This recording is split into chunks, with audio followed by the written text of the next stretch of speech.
ഇതുപോലുള്ള മിക്സർ അതിനിപ്പം വിറ്റാക്കുണ്ട്, wall mount mixer. Okay, പഴയത് നമ്മൾ ഇതുപോലെ സെറ്റ് ചെയ്തിട്ടുണ്ടായിരുന്നു. ഇനിയിപ്പോൾ ഇതിൻ്റെ ഒരു മാറ്റം വരുത്തണം. ഇത് വെക്കണം ഇവിടെ. അപ്പോൾ അതിൻ്റെ കട്ടിങ് നമ്മൾ തുടങ്ങാൻ പോവാം.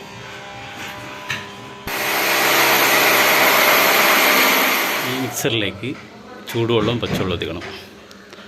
പക്ഷേ പൈപ്പ് പോയിരിക്കുന്നത് എങ്ങനെയാണ്, ഇത് നമ്മളിപ്പോൾ എങ്ങനെ കണക്ട് ചെയ്യും എന്നാണ് ഈ വീഡിയോ കാണിക്കുന്നത്. എങ്ങനെ ചെയ്യാൻ പറ്റും അല്ലേ, നോക്കാം നമുക്ക്.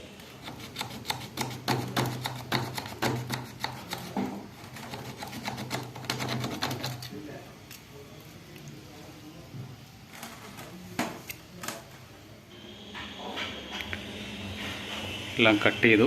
ഇനി ഓരോന്നോരോന്നേ ഒട്ടിച്ചിട്ട് വരാം.